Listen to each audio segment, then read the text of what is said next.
Nos encontramos en la semana 15 de esta serie, El Evangelio Bíblico de Dios. La semana pasada, si usted recuerda, vimos a través del pasaje de la parábola del sembrador los resultados que Jesús nos dice que debemos de esperar cuando proclamamos el Evangelio. Y Jesús en ese pasaje nos enseña que debemos de esperar tres cosas en general.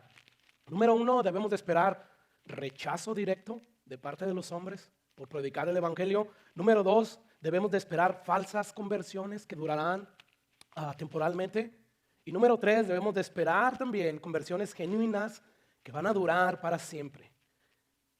Eso es a lo que Jesús le llama la tierra buena, el corazón que viene a Cristo en arrepentimiento. Hay otras conversiones que pareciese que vienen a Jesús en arrepentimiento, pero no vienen en el arrepentimiento. Sin arrepentimiento, como vimos hace 2 semanas, no hay salvación. Y Dios, nadie lo puede engañar con un arrepentimiento superficial. Dios sabe distinguir los arrepentimientos genuinos. Entonces fue lo que de manera general nos enseña Jesús en esa parábola. Va a haber rechazo directo, va a haber conversiones falsas temporales, pero también van a haber conversiones genuinas que durarán para siempre. Pero hay algo más que Jesús nos dice que debemos de esperar cuando predicamos el Evangelio. Dice Romanos 10:16, mas no todos obedecieron al Evangelio, pues Isaías dice al Señor, ¿quién ha creído en nuestro anuncio? Jesús nos dice que pocos son los que se van a salvar. De hecho, a Jesús le preguntaron, oye, ¿por qué si tú eres el Mesías y has hecho todos los milagros que has hecho, son pocos los que se salvan? Jesús en otra ocasión dijo que muchos eran los llamados, pocos los escogidos. Entonces, estas verdades son fundamentales, debemos de recordarlas, porque a la hora de predicar el Evangelio, si tú y yo no estamos recordando estas verdades, y sobre todo esta de que pocos son los que se salvan, podemos caer en la trampa de pensar de que como no estamos viendo muchas conversiones cuando predicamos el Evangelio, entonces llegamos a pensar que nosotros no somos capaces, que nosotros no tenemos la inteligencia, el ingenio, la capacidad, la habilidad de poder proclamar el mensaje. Y aún peor, si nosotros no tenemos estas verdades fundamentales, podemos caer en la trampa diabólica, infernal, de querer modificar el Evangelio, de quererlo cambiar un poco, aunque sea, para que sea más aceptable a los hombres, a los pecadores. Entonces no podemos nosotros hacer eso. Dios nos ha llamado a todos sus discípulos con nuestras altas y bajas capacidades intelectuales. O sea, seas tú como seas, es que yo soy bien burro, no importa.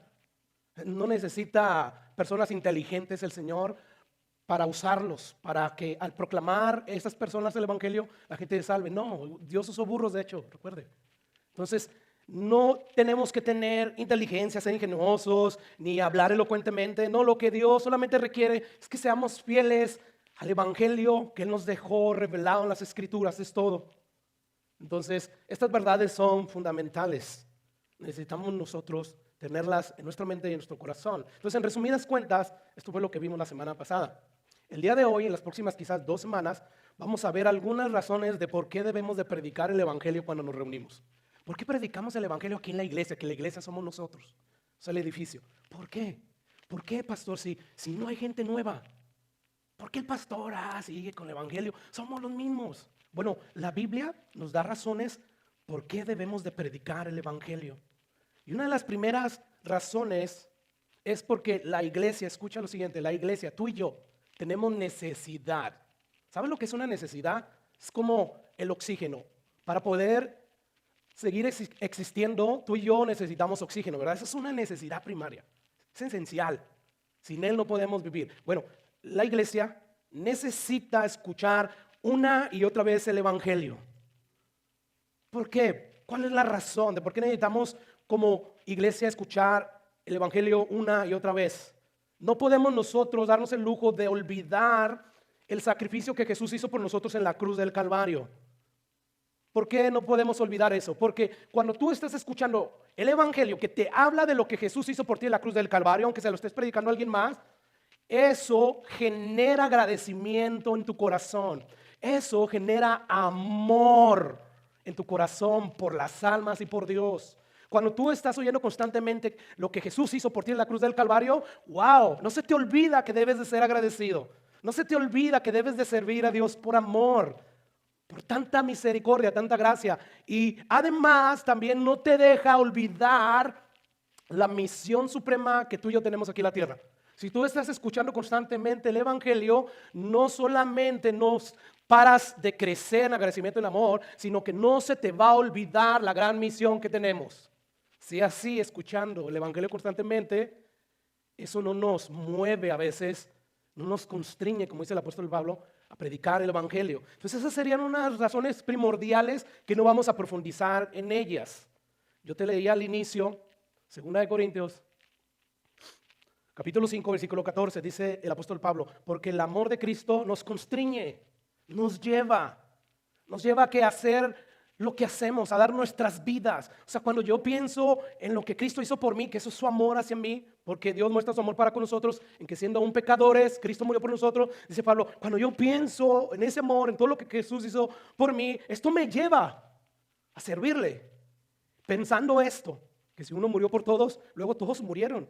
Y por todos murió para que los que viven ya no vivan para sí, sino para aquel que murió y resucitó por ellos. ¿Por qué debemos de predicar el Evangelio cada vez que nos reunimos? Por estas principales razones. De hecho, si tú estudias de manera detenida las epístolas del apóstol Pablo y la de todos los apóstoles, te vas a dar cuenta que ellos constantemente están haciendo mención del Evangelio. Primero te dicen lo prescriptivo, lo que ya sucedió. O sea, empieza el apóstol Pablo, bendito el Señor nuestro Dios Jesucristo, que nos bendijo con toda bendición espiritual, dándonos aquí a su Hijo amado. Y después, después de hacer una descripción de lo que Jesús hizo por nosotros, por lo tanto, obedezcan. O sea, que esto sea el motor que los lleve a obedecer y a hacer sacrificios, que el Evangelio. Entonces, por esas razones debemos de predicar el Evangelio, porque es una necesidad. Pero hay otra segunda razón, y esta es la segunda razón que sí vamos a profundizar desde hoy y en las próximas semanas.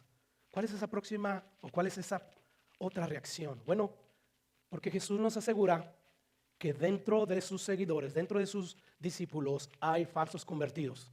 Falsos convertidos que creen genuinamente que son convertidos, que son genuinos.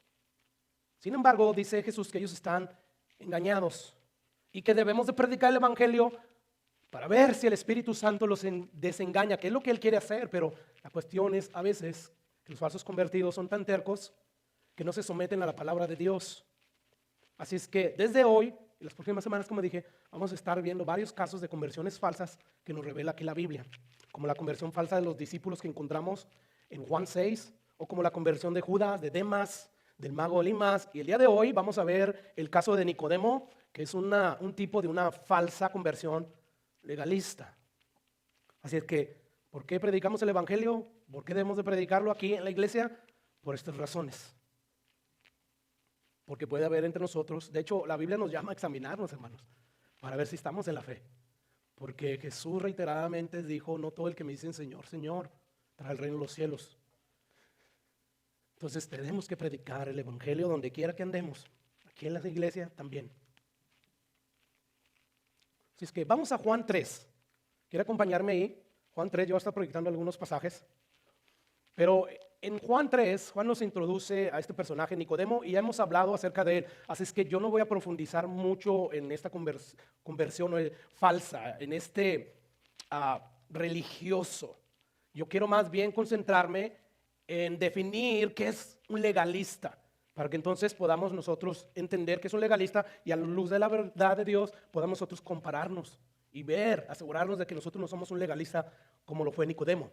Entonces Juan 3, escucha lo que dice Juan 3:1, había un hombre de los fariseos que se llamaba Nicodemo, un principal entre los judíos.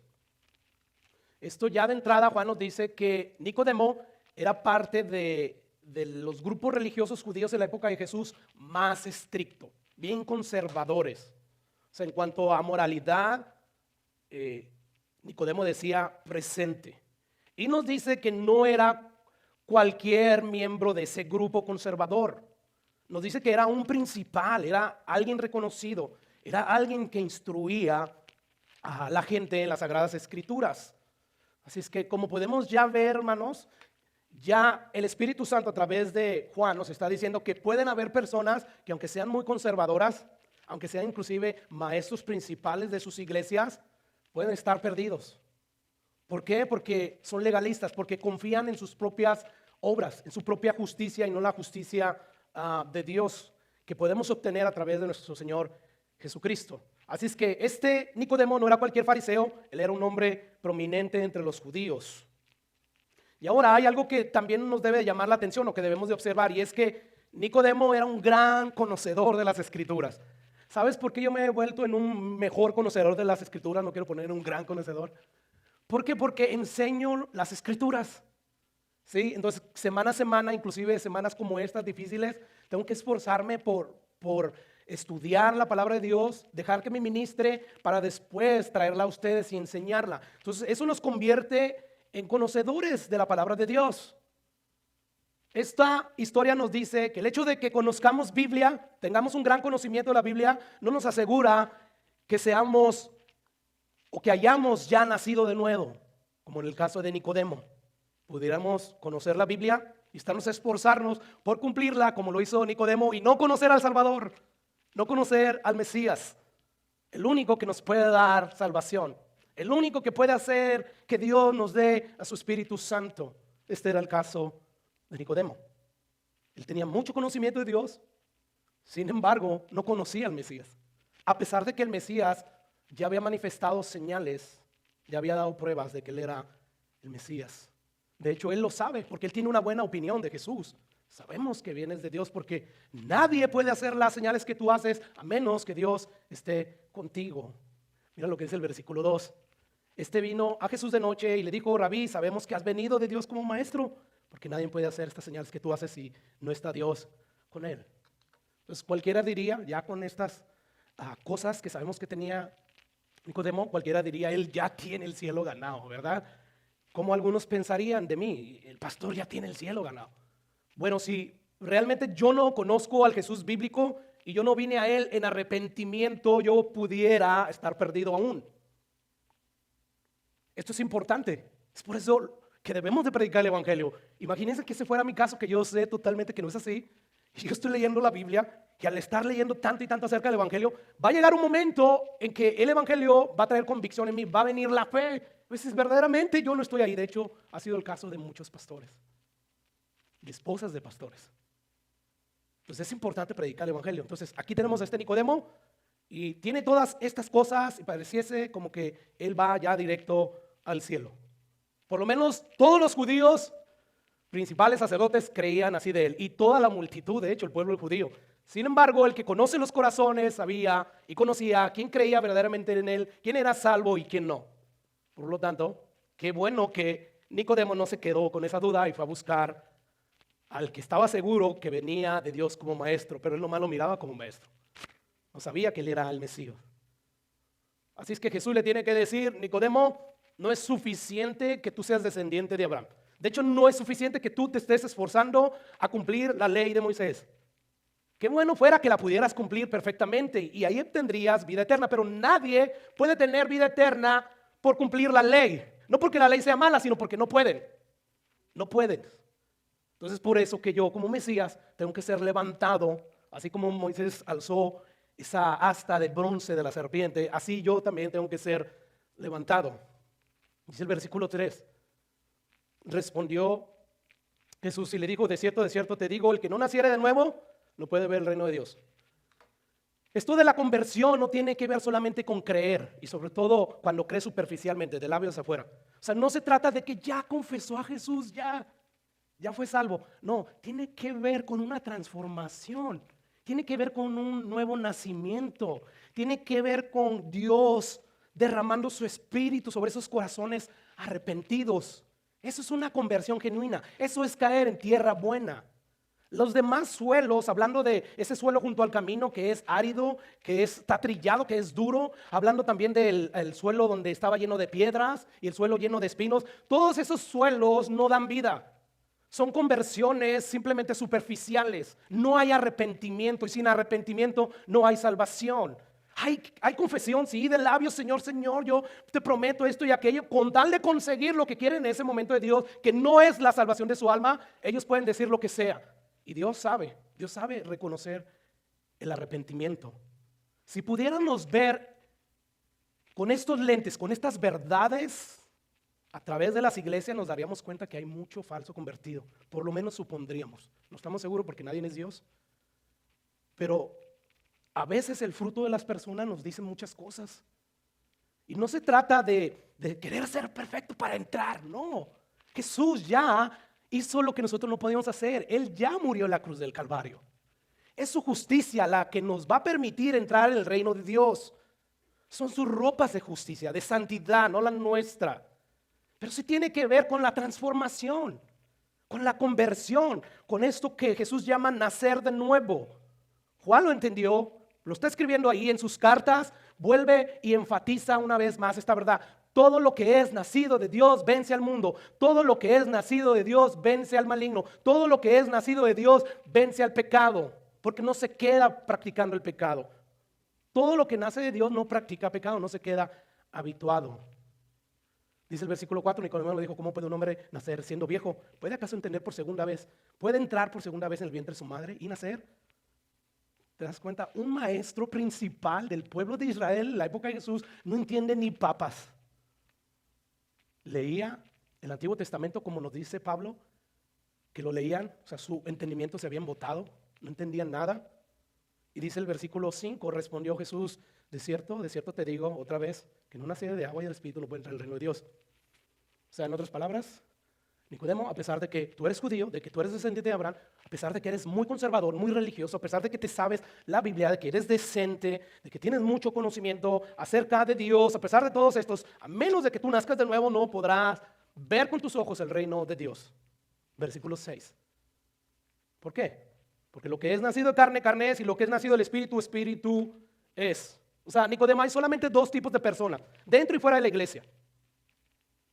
Uno, aquellos que han nacido de la carne y están así. Y los otros, que habiendo nacido de la carne, oyeron el evangelio, creyeron, se arrepintieron y entonces nacieron de nuevo, nacieron del Espíritu. ¿Te das cuenta? Tenemos que entender que todos los seres humanos nacimos de Adán y de Eva.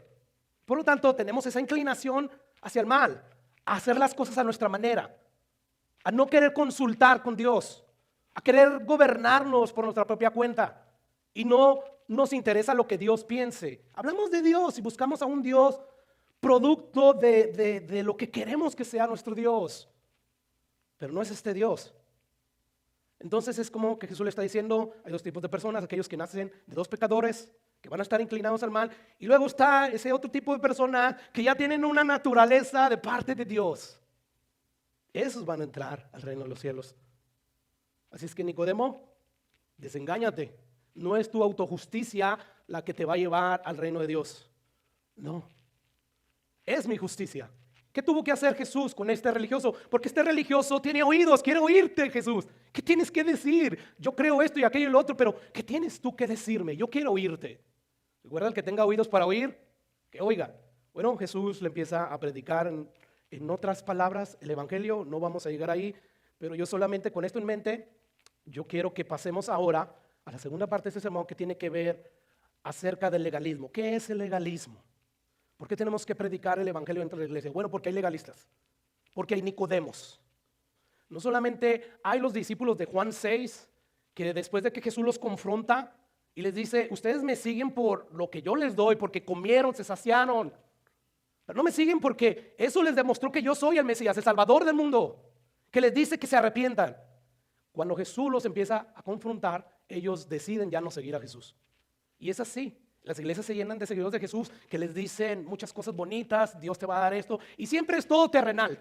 Y esas personas están aquí. Y cuando una de dos, o les predican ya la palabra así de dura, que es necesario cargar su cruz, negarse, pelear contra la naturaleza vieja, entonces ellos empiezan a ir. O número dos, si no les están diciendo ya nada de eso porque es una iglesia donde han diluido el evangelio, entonces al pasar el tiempo y no cumplirse todas las promesas que le hicieron de ese Jesús que ellos predican, ellos empiezan a ir. Y empiezan a apostatar, empiezan a irse. Pero Juan dice que nosotros no somos de esos, de los que retroceden para atrás. Nosotros seguimos adelante.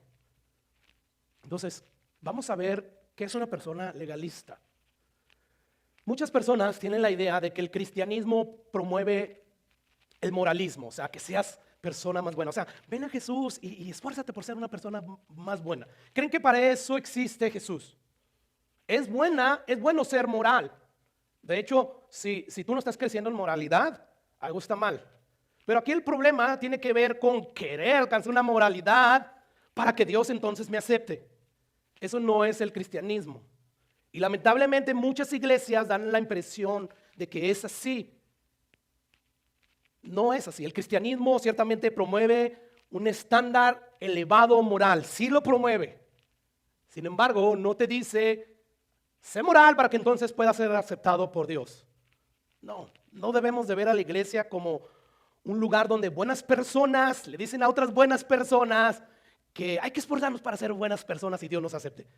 No, eso está muy lejos de la realidad. ¿Qué es lo que promueve el legalismo? Bueno, el legalismo parece promover la santidad que el mismo evangelio produce. ¿Cuándo? Cuando crees y Dios te da su Espíritu Santo y pone el querer como el hacer. Eso parece ser que eso es lo que promueve el cristianismo o legalismo. Entonces, algunas personas confunden eso de moral y moralismo. Moralismo tiene que ver con un sistema de pensamientos, ismo, todos esos prefijos, ismos, cristianismo, hinduismo, o sea, está hablando de series o un sistema de pensamientos. El moralismo es, trata de agradar a Dios, o sea, esfuérzate para hacer bien, mejor dicho, y entonces vas a agradar a Dios y por consiguiente vas a recibir bendición de Dios. Pero eso no es el cristianismo bíblico. El cristianismo bíblico proclama el evangelio para que el pecador, al creerlo, al creer que es pecador, al creer que necesita el perdón de Jesús, entonces Dios le da ese nuevo corazón y ese empieza a querer engrandecer o a querer que su moral sea cada vez más y más parecida a la de Jesús. Así es que con esto en mente, hermanos, yo quisiera también hacer algunas aclaraciones importantes para que no me vayan a malentender ciertas cosas que vamos a hablar. Y lo primero que yo quiero hacer antes de continuar describiendo qué es legalista es que procurar nuestra santidad personal, eso no es legalismo. El que yo procure ser más y más como Jesús, eso no es legalismo. No lo es. La Biblia enseña claramente que Dios justifica, sí, amén, que Dios santifica. Sin embargo, también enseña que todo cristiano tiene una responsabilidad para que pueda seguir creciendo en santidad. Escucha lo que dice 2 Corintios 7:1. Así que, amados, puesto que tenemos tales promesas, ¿qué dice ahí? Responsabilidad. ¿Quiénes se tienen que limpiar? Nosotros los cristianos, de toda contaminación de carne y de espíritu, y lo dice ahí, perfeccionando la santidad en el temor de Dios. Tenemos una responsabilidad personal en este avance, en este proceso de la santificación en nuestras vidas. Pablo dice en Romanos 8:13, porque si vivís conforme a la carne moriréis, mas si por el Espíritu, ¿por qué? ¿Por qué medio? Por el Espíritu haces morir las obras de la carne, viviréis. Me encanta cómo el apóstol Pablo asocia esto de que tú tienes la responsabilidad de ser santo, sí, amén, pero si lo haces por el Espíritu, no por tus propias fuerzas. ¿Y cómo se hace eso, pastor? Bueno, la Biblia nos llama a ser llenos, ¿verdad? El Espíritu Santo. ¿Cómo? Cantando salmos, cantando la Biblia, estudiando la Biblia. O sea, la Biblia fue inspirada por el Espíritu Santo de Dios, teniendo las verdades del Espíritu. Que las verdades encontradas en esta Biblia que inspiró el Espíritu Santo gobiernen tu mente, gobiernen tu corazón. Entonces dice ahí, cuando tú haces morir la carne por el Espíritu Santo, entonces vas a vivir. No de otra manera. Lo mismo vemos en Colosenses capítulo 3, versículos 5. Haced morir pues lo terrenal en vosotros, fornicación, impurezas, pasiones ordenadas, malos deseos, avaricias, que es idolatría. Entonces, como vemos, esto es algo que en el Nuevo Testamento Dios insiste una y otra vez. Preocúpense por su santidad personal. Eso no es legalismo, porque hay gente que tacha eso de legalista, sobre todo ¿cómo se dice? Aquellos que les encanta que le diga, ya Dios hizo todo y ya no tienes que hacer nada, y ellos viven como impíos, y eso es lo que son, porque donde está el Espíritu Santo morando, no puede existir esos patrones habituados al pecado. Entonces no se trata de eso, se trata más bien de llevar a cabo esos deseos que ya están en nuestros corazones, porque el Espíritu Santo reside en nosotros, y empezar a hacer morir todos esos deseos que se levantan de la vieja naturaleza, que hasta el día de hoy está ahí. Entonces eso de procurar nuestra santidad personal no es legalismo. Segundo lugar, tomar en serio la ley moral de Dios, los 10 mandamientos, como norma de vida, no es legalismo. No lo es. Ciertamente la ley de Dios condena, ¿verdad? Si tú no los obedeces. Cristo ya cumplió la ley. Sin embargo, esa ley moral, los 10 mandamientos, nos hablan de amar a Dios y de amar al prójimo. Los primeros 4 tienen que ver con Dios y los otros tienen que ver con el prójimo. Guardar estos mandamientos no es legalismo. Tú y yo no podemos vivir a expensas de nuestros propios criterios y decir, esto es de Dios, esto sí está bien, esto sí está mal. No, hay una ley moral que Dios ha establecido y que debemos de esforzarnos por estar cumpliéndola. No la cumplimos para que Dios nos deje entrar porque ya Cristo pagó por nuestros pecados, pero la cumplimos principalmente porque ese es el deseo que ya pone Dios en nuestros corazones. Número 2, porque queremos agradar a Dios, porque amamos a Dios, porque estamos agradecidos con Dios. Ahora, esto de guardar la ley moral de Dios no es una camisa de fuerza, hermanos. No es, tengo que hacerlo porque si no, si tú piensas así, necesitas ser salvo, lo más seguro. No, es un deleite. O sea, sí, tenemos 2 naturalezas. La mala ahí es la que no quiere y no se deleita, ¿verdad? Pero existe otra realidad, otra naturaleza en nosotros que se deleita en la ley de Dios. Salmo 119, 44, 45 decía el salmista, guardaré tu ley siempre, para siempre y eternamente, y andaré en libertad, porque busqué tus mandamientos. Somos libres, nos sentimos libres, no es una camisa de fuerza y hacer la voluntad de Dios a regañadientes, porque si los vendes al infierno. No, necesitamos nacer de nuevo si ese fuera el caso o la realidad en nosotros. Salmo 19, 7, la ley de Jehová es perfecta, que convierte el alma. El testimonio de Jehová es fiel, que hace sabio al sencillo. Escucha el 8, los mandamientos de Jehová son rectos, rectos que hacen que al corazón, dice ahí, que alegran el corazón. Así es que la alegría del corazón está íntimamente relacionada, hermanos, con cumplir los mandamientos de Dios. Tercer cosa, restringir nuestra libertad por amor de Dios, por guardar nuestras almas y porque los demás no tropiecen, no es legalismo. Pablo dice en 1 Corintios 10, 23, todo me es lícito, pero no todo conviene. Todo me es lícito, pero no todo edifica. Ninguno busca su propio bien, sino el del otro. O sea, Pablo en otras palabras está diciendo, yo soy libre de hacer lo que yo quiera. Sin embargo, no todo lo que yo quiera hacer conviene. No todo lo que yo vaya a hacer va a ser de provecho a la vida espiritual de los demás. Todo me es permitido. Sin embargo, cosas que me son permitidas pueden hacer que otros tropiecen por mi conducta. Romanos 14, versículo 1 dice, recibir al débil y la fe, pero no para contender sobre opiniones, porque uno cree que se ha de comer de todo, otro que es débil come legumbres. Versículo 3, el que come, en este caso de todo, el que come de todo, no menosprecia al que no come de todo. Y el que no come de todo, no juzgue al que come de todo, porque Dios le ha recibido. ¿Tú quién eres que juzgas al criado ajeno? Para su propio Señor está en pie o cae, pero estará firme porque poderoso es el Señor para hacerle estar firme. O sea, Pablo está dando este consejo de este dilema y escucha cómo ya concluye. Así que ya no juzguemos más los unos a los otros, sino más bien decidir no poner tropiezo o ocasión de caer al hermano. Y versículo 19, dos versículos más adelante, Pablo dice, sigamos lo que contribuye a la paz y a la mutua edificación. No destruyas la obra de Dios por causa de la comida. Sí, podemos comer puerquito, pero si eso está causando que la fe de tu hermano débil caiga, no lo hagas. Eso no es legalismo, eso es amor. Amor a obedecer las instrucciones de Dios y amor por tu hermano débil. No lo hagas. Más bien decide no poner tropiezo a ocasión de caer al hermano. No destruyas la obra de Dios por causa de tu decisión. Pues allá ellos ya deberían de ser adultos espirituales, no niños. No te excuses. Mejor restringe tu libertad por amor a Dios, por amor al débil. Sigue diciendo ahí, todas las cosas a la verdad son limpias, pero es malo que el hombre haga tropezar a otros con lo que come. Es que Pablo está diciendo, si yo tengo que dejar de comer carne, lo voy a hacer. Me encanta la carne. Término medio. Así con sangrita, me encanta. Pero si por tal de que yo ya no coma, eso le va a ayudar a mi hermano débil, lo voy a hacer. wow, eso es amor. No, yo no quiero quedar bien con los demás, no, queda bien con Dios.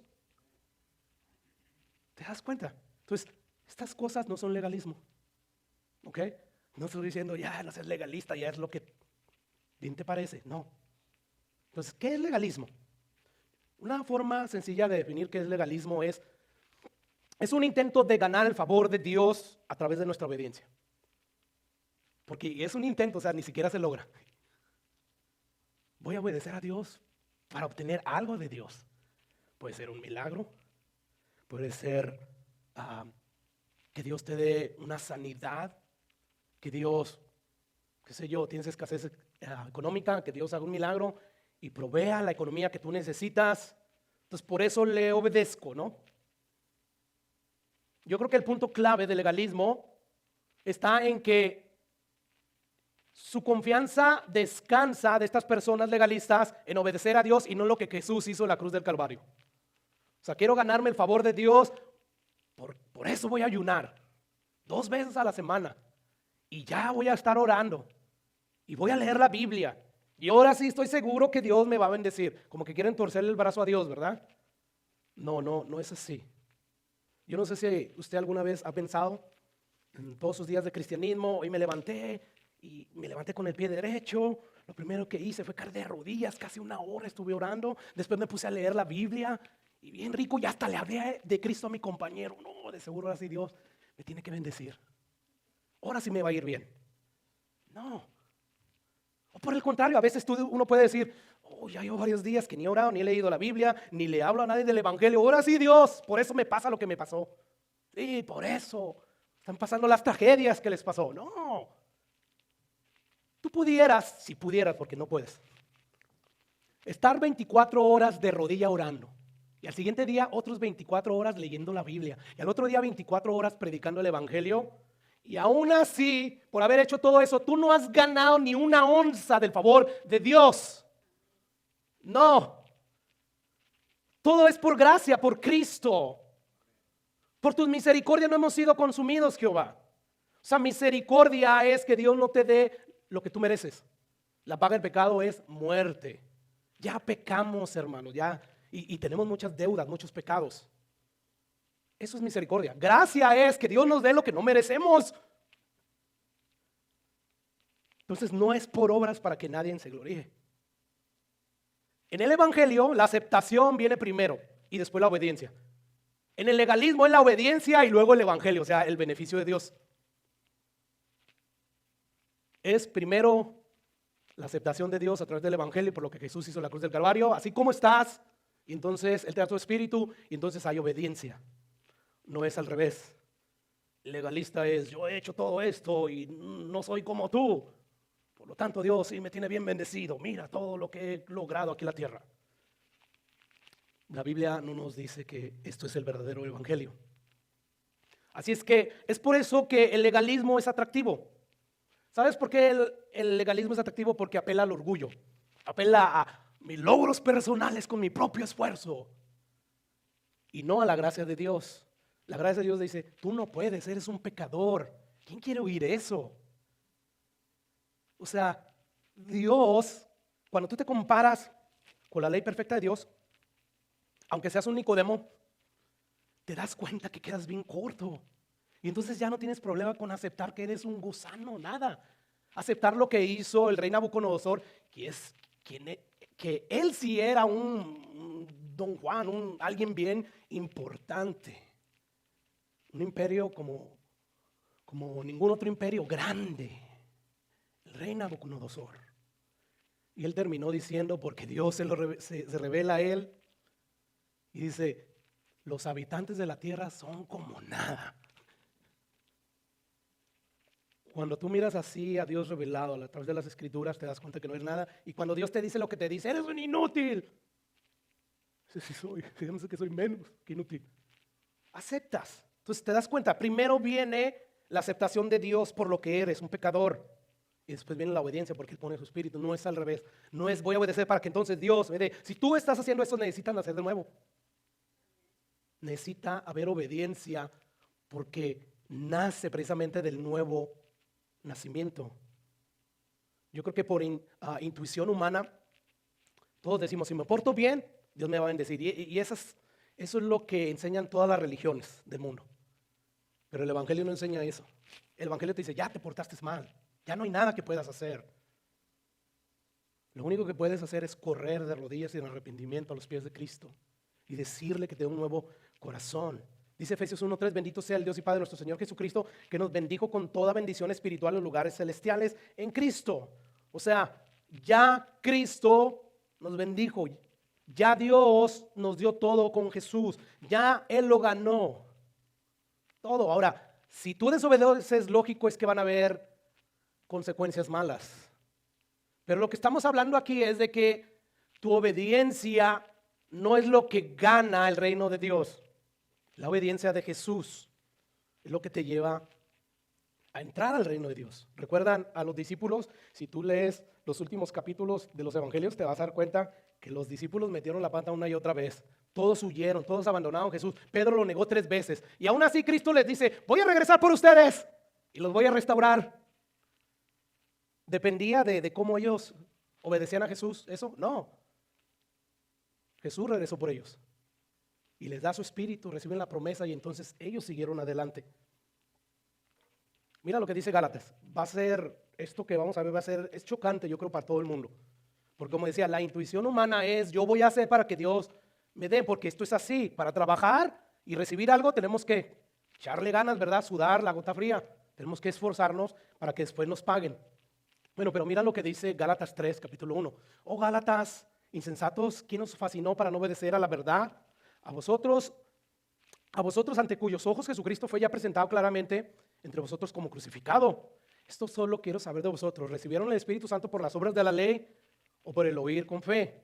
¿Cuál es la respuesta a esa pregunta? ¿Por las obras recibieron el Espíritu Santo? No, por el oír con fe el Evangelio. ¿Recuerdan Romanos 10? La fe viene por el oír y el oír por la palabra de Dios. Entonces todo cristiano responde a esta pregunta. Nosotros fuimos salvos por fe, no por las obras. Por fe, recibimos el Espíritu Santo por fe. Y dice el versículo 3, tan necios sois, habiendo comenzado por el Espíritu, ahora vas a acabar por la carne. Tantas cosas habéis padecido en vano, si es que realmente fue en vano. Y dice el versículo 5, aquel pues que os suministra el Espíritu, o sea Dios, es el que da el Espíritu Santo y hace maravillas entre vosotros, ¿lo hace por las obras de la ley o por el oír con fe? ¿Cuál es la respuesta? Por el oír con fe, según el apóstol Pablo, inspirado por el Espíritu Santo.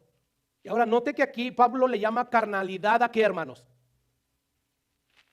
A querer ganarte el favor de Dios por obediencia.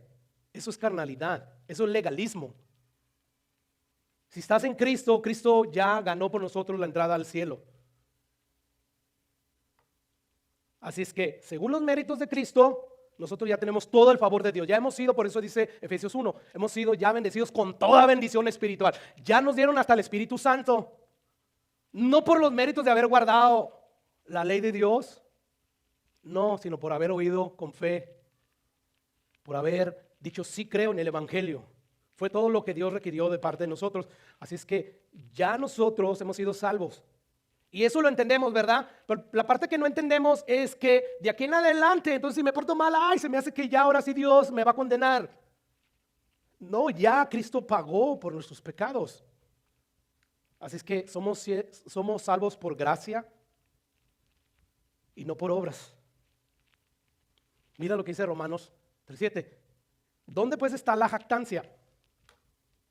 Queda excluida. ¿Por cuál ley?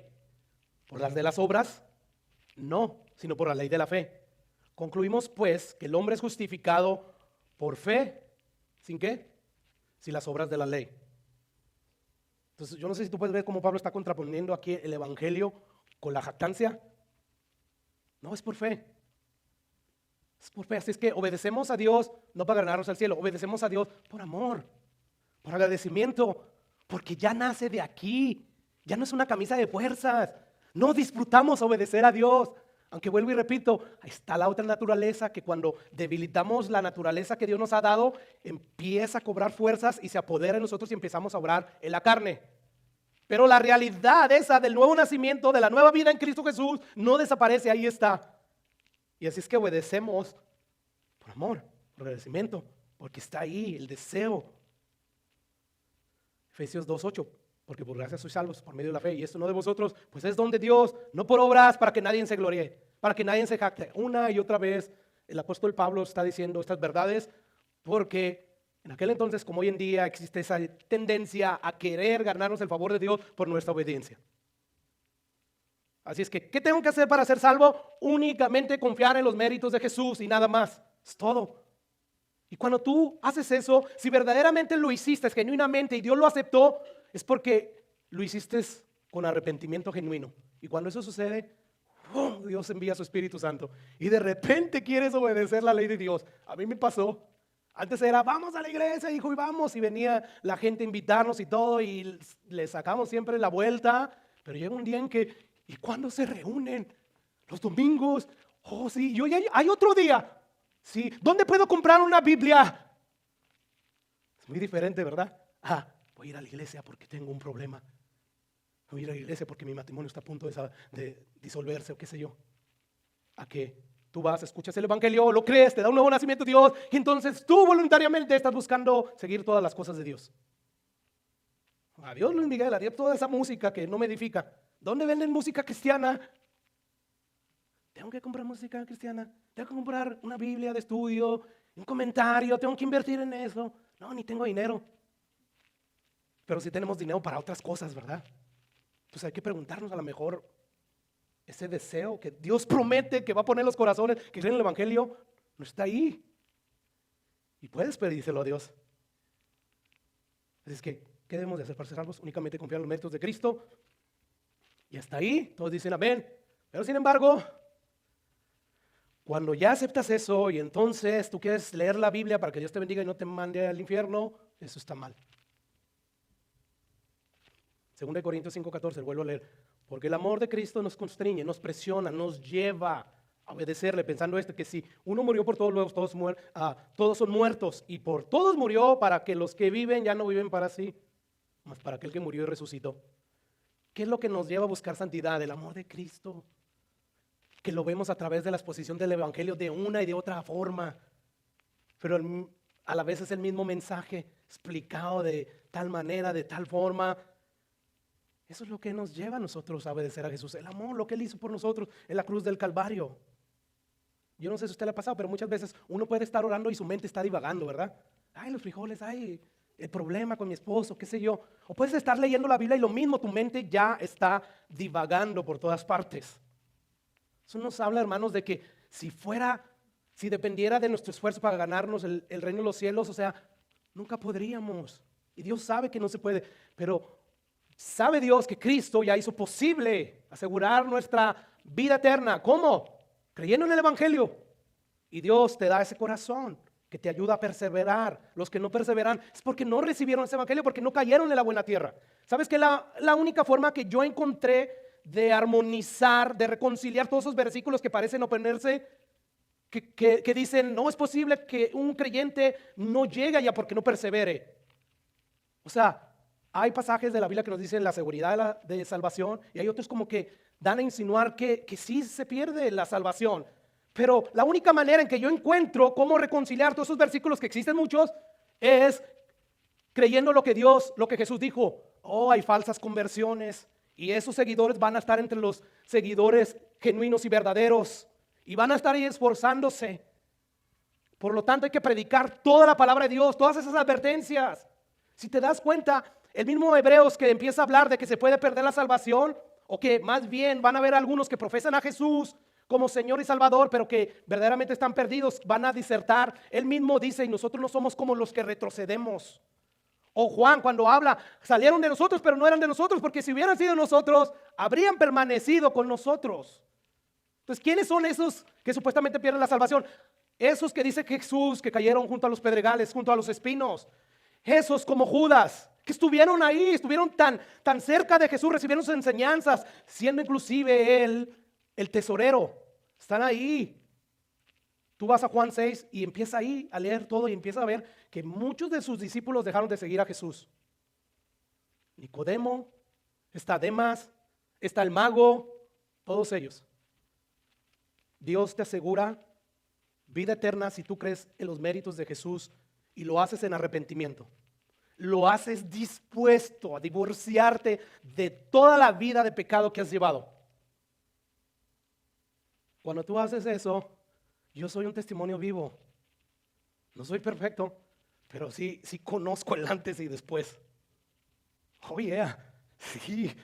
A veces cuando dudo de que el Dios es real o que la Biblia o esto, y me dice Dios, ¿y tu testimonio personal? ¿Quién lo inventó? ¿Fue producto de tu imaginación o qué? Y yo digo, no, sí, esto es real. ¿Quién me puede robar ese testimonio? Yo se los he dicho muchas veces, fuera quien fuera a la iglesia, yo estaba ahí y me esforzaba. Y no era eso. Yo no estoy diciendo, me gané la iglesia porque no faltaba la iglesia, o me gané el reino de los cielos porque no faltaba la iglesia. No, estoy diciendo el deseo que empezó a florecer en mi corazón. Tuvo que haber sido Dios. Así es que, hermano, el cristianismo bíblico siempre va a proclamar salvación solamente en los méritos de Jesús.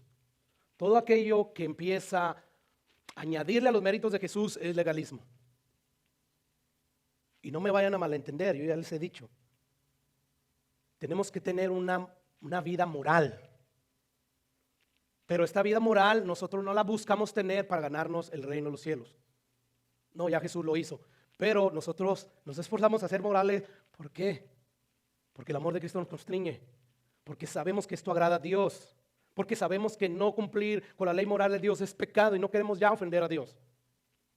Hay una diferencia enorme. Mateo 5:20 dice Jesús, les digo que si su justicia no es mayor que la de los escribas, no entrarán en el reino de los cielos. Yo quiero que imagines esto. O sea, hay una multitud y ahí están los escribas y sacerdotes y les dice, si su justicia no es mayor que la de ellos, o sea, si su conducta no es mejor que la de ellos, no van a entrar al reino de los cielos. Imagínense. O sea, imagínate que tú tienes 2 niños y tú los quieres inscribir a una escuela de soccer, entonces llevas a esas instalaciones deportivas y al casi entrar a la puerta de las instalaciones deportivas hay un letrero que dice, si tus hijos no juegan mejor que Cristiano Ronaldo y Messi, ni entres. ¿Te imaginas? ¿Qué haces? Vámonos, hijos. Te regresas. Bueno, imagínate, eso es lo que Jesús le está diciendo. Si su justicia no es mayor que los escribas y fariseos, si no es mejor su conducta, no van a entrar al reino de los cielos. La justicia que te da el pase al reino de los cielos es la de Cristo y no otra.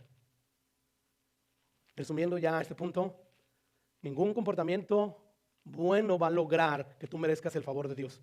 Es por gracia de principio a fin. 1 Corintios 1:30. Mas por Él estáis vosotros ¿en quién? ¿Por quién? Por Dios. Predicó el evangelio. Por Él Dios mandó a buscar. Si Dios no manda a buscar al pecador, a los perdidos, el perdido no va a ir a buscar a Dios. Mas por Él estáis vosotros en Cristo, el cual nos ha sido hecho por Dios sabiduría, justificación, santificación y redención. Para que como está escrito, el que se gloríe, gloríese en el Señor. Hemos visto como 4 pasajes del apóstol Pablo diciendo, no se jacten. La salvación ustedes no hicieron nada para merecerla, fue Cristo. Todo lo que ustedes tuvieron que hacer fue creer y nada más. 1 Corintios 4:7. Dice Pablo, ¿por qué? ¿Qué tienes tú que no hayas recibido? Y si lo recibiste, ¿por qué te glorías como si no lo hubieras recibido? ¿Te das cuenta? Ahora, siguiente pregunta. ¿Cuál es el fruto que produce el legalismo? Ya definimos más o menos lo que es legalismo. ¿Cuál es el fruto que produce el legalismo? Bueno, el legalismo produce orgullo y autojusticia. Mientras que el mensaje del evangelio procura únicamente la gloria de Cristo. Pero el legalismo produce orgullo en uno y autojusticia. Mira lo que dice Lucas 18:9. Aún los que confiaban en sí mismos como justos y menospreciaban a los otros, dijo también esta parábola. Les dice Jesús, 2 hombres subieron al templo a orar, uno era fariseo y el otro publicano. Siempre estaba poniendo a los legalistas Jesús, a los fariseos y a los escribas, a los que querían ganarse el favor de Dios obedeciendo la ley de Dios. Dice, bueno, suben los 2, un fariseo y otro publicano. Un publicano era un pecador terrible, ellos los consideraban traidores a la nación judía, o sea, ellos eran comprados por el imperio romano para quitarles las taxas a su mismo pueblo. Pero ellos demandaban más taxas, ellos se enriquecían a costa del pueblo judío, o sea, eran de lo peor ellos. Eso era un publicano. Entonces dice Jesús, ahí estaba un súper pecador y estaba un religioso que enseñaba la Biblia, que por fuera parecía muy culto, muy recatado, Y dice Jesús, el fariseo puesto en pie oraba consigo mismo. O sea, no le oraba a Dios, consigo mismo, o sea, para que me oigan los demás. Te doy gracias, Dios, porque no soy como los otros hombres. No soy ladrón, no soy injusto, no soy adúltero, ni aún como este publicano. O sea, Dios, ¿qué hombre tienes tú a tu favor? Soy un hombre pieza clave para ti, Rey. No soy como ese publicano. Oraba consigo mismo. Dice, ayuno 2 veces a la semana. Doy diezmos de todo lo que gano. El diezmo nos salva. ¿Cuántas veces se les ha exigido aquí el diezmo? Si he predicado 2 veces sobre el diezmo, son muchas. Y hasta el día de hoy esta iglesia sigue en pie. No debemos a nadie. Hasta ahorita nunca estuvimos, que yo recuerde, en números rojos. No se les ha exigido nada, porque entendemos que el diezmo nos salva. 2 veces a la semana ayuno y doy diezmo de todo. Pero ahora escuche la actitud del publicano, que esta debe ser la actitud que debemos de tener todos los cristianos todos los días hasta que Jesús nos lleve. Dice, más el publicano estando lejos, ni siquiera se quería acercar al altar, estando lejos no quería ni aún alzar los ojos al cielo, porque sabía que él era pecador, que le había regado, y se golpeaba el pecho diciendo, oh Dios, sé propicio a mi pecador. Dice Jesús, os digo que este descendió a su casa justificado antes que el otro, porque cualquiera que se enaltece será humillado, y el que se humilla será enaltecido. Entonces notamos que en esta parábola es evidente que la humillación del publicano la vio Jesús. Pero aquí el orgullo del fariseo también lo vio Jesús. Nosotros sabemos que así estaba orando el fariseo, pero a lo mejor hasta en voz baja estaba orando él. Y todos, mira qué cerca está de Dios, mira cómo ora. Así podemos pensar muchos de ustedes de nosotros, pero Dios conoce el corazón.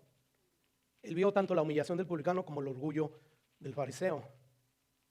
¿Y qué es lo que hace Dios con los orgullosos? Los miras de lejos, ¿verdad? Proverbios 6:16. 6 cosas aborrece Jehová, y aún 7 abomina su alma. ¿Sabe cuál es la primera que aborrece? No es la mentira, no es el que levanta falso testimonio, todo eso es malo y Dios lo aborrece. Los ojos altivos, es decir, los orgullosos. Los ojos de los orgullosos son como la ventana al corazón y Dios puede ver el orgullo. Proverbios 16:5, abominación es a Jehová todo altivo de corazón, ciertamente no quedará impune. Rápidamente, antes de concluir, vamos ahí a la parábola del hijo pródigo. Pero antes de que vayamos ahí, yo quiero que usted note que esta parábola del hijo pródigo Jesús la dijo por los legalistas. O sea, Jesús quería descubrir el corazón de los legalistas. Mira lo que dice capítulo 15, versículo 1. Se acercaban a Jesús todos los publicanos y pecadores para oírle. Ellos tenían oídos para oír, querían escuchar el mensaje de Jesús. No estaban ahí para que Jesús les diera un milagro, ni un favor, nada. Querían escuchar a Jesús. Dice, y los fariseos y los escribas murmuraban diciendo, este a los pecadores recibe y con ellos come. Versículo 3 que dice, entonces él les refirió esta parábola diciendo, la pregunta es, ¿a quién él le refirió esta parábola? A los fariseos, a los escribas. ¿Por qué? Porque Jesús empezó a escuchar su murmuración. Mira, esto está comiendo, conviviendo con los pecadores, ¿ya viste? Están ahí donde están asando la carnita asada y todo esto. Empiezan a murmurar. Y debido a esta murmuración, Jesús empieza a darles una enseñanza a ellos. Jesús empieza a hablar de 3 parábolas. La primera tiene que ver con la historia de una oveja perdida, que cuando su pastor se da cuenta de que esa oveja no está, va y la busca hasta que la encuentra. Y cuando la encuentra se regocija, le está diciendo, ese soy yo, vine a buscar las ovejas perdidas. ¿Quieren saber por qué estoy comiendo con ellos? Por esa razón. Y me regocijo. De ahí Jesús vuelve a reenfatizar el propósito por qué está comiendo con los pecadores y los publicanos. Empieza a contar la historia de la moneda perdida. Una mujer pierde un dracma, una moneda, y mueve todo, o sea, de una manera tenaz, empieza a buscar su moneda hasta que la encuentra. Bueno, ya de ahí Jesús termina con la tercera parábola que tiene que ver con el hijo pródigo. ¿Y cuál es la historia? Es sencilla. Un joven va a su padre y le dice, padre, dame mi parte de la herencia. Con esto, este joven le estaba diciendo a su padre, ¿sabes qué? Ya no quiero estar bajo tu techo, ya no quiero estar bajo tu gobierno, yo ya quiero irme lejos de ti, pero dame tú mi parte que me corresponde de la herencia. Imagínense al escuchar esto los judíos y sobre todo los padres ancianos, ellos están esperando que la narración de Jesús que va a continuar se va a levantar el padre y le va a dar unas cachetadas. ¡Pah, pah! ¿Qué estás diciendo? Eso es una deshonra para mí. ¿Me estás diciendo que me muera? Sin embargo, no fue lo que Jesús les dijo. Dice que el padre le dio la herencia que le correspondía a su hijo y él se va muy lejos de casa, una provincia donde él, viviendo perdidamente, lo malgastó todo, y habiendo malgastado todo, entonces se encuentra en una situación muy escasa. Y dice el versículo 15 que se fue y se arrimó a uno de los ciudadanos de aquella tierra, el cual envió su hacienda para que apacentase cerdos, y deseaba llenar su vientre de algarrobas que comían los cerdos, pero nadie le daba. Versículo 17, y volviendo en sí dijo: ¿cuántos jornaleros en casa de mi padre tienen abundancia de pan y yo perezco aquí de hambre? Me levantaré, iré a mi padre y le diré: Padre, he pecado contra el cielo y contra ti, ya no soy digno de ser llamado tus hijos, hazme como a uno de tus jornaleros. He aquí un corazón pobre en espíritu, arrepentido, humillándose. Dice, y levantándose vino a su padre, y cuando aún estaba lejos lo vio su padre y fue movido a misericordia. O sea, ningún hebreo anciano como padre corría, eso era algo deshonroso. Pero a este padre no le importó romper la tradición, la cultura. Dice que corrió y lo abrazó, así maloliente, así lo recibió: te perdono, hijo, te estaba esperando. Y dice ahí la Biblia que empezó a decirle: maten al becerro más gordo, vamos a hacer fiesta, vístalo con las mejores vestiduras, denle el mejor anillo, mi hijo ha regresado. Lamentablemente, las iglesias tienen la costumbre de parar ahí la historia y ya. Y lo hacen, ¿saben por qué? Porque no tienen la buena costumbre de predicar la Biblia versículo a versículo, de pasta a pasta. Y se les olvida cuál es el centro de la historia. ¿Cuál es el propósito? ¿Por qué Jesús narró esta parábola? Recuerda, los escribas, los fariseos están murmurando. Por lo tanto, Jesús le está diciendo: ¿saben por qué yo estoy comiendo con los pecadores y los publicanos? Porque ellos son ovejas perdidas, ellos son la moneda perdida. Pero ustedes también están perdidos como el hijo mayor de este padre. Y es aquí donde Jesús empieza a seguir esta narración o esta historia, y dice el 25: y su hijo mayor estaba en el campo, y cuando vino, llegó cerca de la casa, oyó la música, la danza, y llamando a uno de los criados le preguntó qué era aquello. Él le dijo: tu hermano ha venido y tu padre ha hecho matar el becerro gordo por haberle recibido bueno y sano. ¿Y qué hizo el hijo mayor? Lo que estaban haciendo los escribas y los fariseos. ¿Qué hizo? Murmuró. Dice ahí, entonces se enojó y ni quería entrar. No sé si está ahí. Y entonces se enojó. No quería entrar. Salió por tanto su padre y le rogaba que entrase. ¡Wow! ¿Qué nos enseña eso? El padre está buscando como al más perdido, al publicano, al pecador, al adúltero, como a los religiosos, como al yo he estado aquí siempre obedeciéndote y a mí no me has matado nada. Esto enseña que él le servía al padre. ¿Por qué? Para que me bendigas. Por eso estoy aquí. Pero tu hijo que fue y despilfarró toda la herencia y ahora regresa y mira cómo lo tratas. A mí no me has dado nada. Seas un pecador depravado o seas un pecador legalista, buena moral, Dios te está buscando. Este es el centro de la parábola. Jesús le está diciendo a ellos, les está hablando a ellos, no a los demás, porque están murmurando. Y dice el versículo 29: mas él respondió y dijo: Padre, he aquí tantos años te sirvo, no habiendo desobedecido jamás. Nunca me has dado un cabrito para gozarme con mis amigos. Pero cuando vino tu hijo, que ha consumido tus bienes con rameras, has hecho matar para él el becerro gordo. Este es el corazón del legalismo. Yo te sirvo para que me bendigas. Yo te obedezco, no por amor, sino para que me bendigas. Hay una ilustración de un humilde jardinero que vivía en el reino, en el palacio donde había un rey. Y este jardinero humilde le lleva un costal de zanahorias a este rey. Y el rey, como agradecimiento, le regala a este jardinero humilde un pedazo de tierra. Un aristócrata o un funcionario distinguido que trabajaba para el reino del rey se dio cuenta de esto y él dijo: wow, qué buen trueque, o sea, un costal de zanahorias y le está regalando tierra, wow, yo le voy a regalar un caballo. Y dice que llegó con el caballo y le regaló, y el rey le dijo solamente gracias por el regalo. A lo cual el hombre lo miró así como con decepción: y no me vas a regalar algo a cambio, yo te di un caballo, aquel te regaló un costal de zanahoria y tú nomás me dices gracias. Y el rey le responde: aquel lo hizo por agradecimiento, por aprecio a mí, por amor. Tú lo estás haciendo para conseguir algo a cambio. Bueno, lo mismo pasa así con Dios. ¿Por qué servimos a Dios? Para obtener el favor de Él, para que me bendiga aquí, para que me dé un buen trabajo. No, lo servimos por lo que Él es, porque Él nos amó primero a nosotros, por lo que Él hizo en la cruz del Calvario, y no por nada más. Así es que el hermano mayor de esta parábola es el que quiere obedecer a Dios para que le dé algo a cambio. Él no amaba a su padre realmente, le está rogando: métete, hijo. O sea, si tú amas a tu padre y quieres verlo feliz, lo complaces en todo, ¿verdad? Le rogaba: métete, hijo, vamos a celebrar, vente a la música y danza, vamos, está el becerro gordo para ti, vamos a hacerlo. No lo hizo. Yo he estado aquí, te obedezco y no me has dado nada. Increíble. Bueno, ¿por qué debemos de predicar el evangelio? Porque hay gente que lee la Biblia, que ora, que viene a la iglesia, porque está buscando un favor de Dios terrenal. Y ellos creen que verdaderamente son convertidos. Y dice Dios: no todo el que me dice Señor, Señor heredará el reino de los cielos. No. Hay gente que se guarda de ciertos pecados, sí. Pero aún así, ¿por qué lo hace? ¿Cuál es la razón? ¿Cuál es su motivo? Porque quiere agradar a Dios para que Dios le dé algo a cambio. Así es que la pregunta: ¿qué hacemos para luchar eficazmente contra el legalismo? Predicamos el evangelio. Fue lo que Jesús hizo con Nicodemo.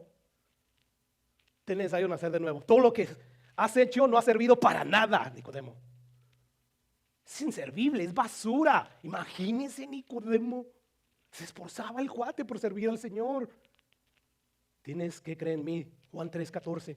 Le predica Jesús a Nicodemo el evangelio: como Moisés levantó la serpiente del desierto, así es necesario que el Hijo del Hombre sea levantado, para que todo aquel que en él cree no se pierda, mas tenga vida eterna. Y le sigue diciendo a Jesús a Nicodemo. Hay muchos que no conocen el contexto de este siguiente versículo tan conocido por todo el mundo. Dice: porque de tal manera amó Dios al mundo, Nicodemo, que ha dado a su Hijo unigénito, para que todo aquel que en él cree no se pierda, mas tenga vida eterna. Porque no envió Dios a su Hijo al mundo para condenar al mundo, sino para que el mundo sea salvo por él.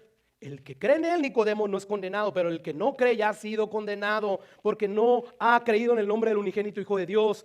Y esta es la condenación, Nicodemo: que la luz vino al mundo, y los hombres amaban más tinieblas que la luz, porque sus obras eran malas. Y otra vez vuelvo a mencionar a Nicodemo a propósito, para que no se nos olvide que ese es el contexto en el que Jesús está diciendo estas cosas. Porque todo aquel que hace lo malo, Nicodemo, aborrece la luz y no viene a la luz, para que sus obras no sean reprendidas. Mas el que practica la verdad viene a la luz, para que sea manifiesto que sus obras son hechas en Dios. ¿Por qué predicamos el evangelio, hermanos? En la iglesia también. Porque hay Nicodemos. Y no solamente hay Nicodemos. Hay discípulos como los de Juan 6, que eso vamos a ver la próxima semana. Hay Judas, hay Demas, hay magos que al parecer se han convertido. ¿Para qué predicamos el evangelio? Para ver si al predicar el evangelio ellos vuelven en sí, se desengañan y claman al Jesús verdadero, al bíblico. Y entonces Jesús dice que todo aquel que invocare el nombre de él será salvo, pero con un arrepentimiento genuino. No es que hay personas con arrepentimientos genuinos y que están implorando: sálvame, y que Dios esté así. No, a ti no. No, Él anda buscando desesperadamente esos tipos de corazones. Es desesperado, llora la muerte del impío. Llora porque el hombre es necio. Él no quiere que nadie perezca. No, si él anda desesperado, ¿quién quiere? ¿Quién? El problema es el corazón del hombre. Padre, gracias por tu palabra.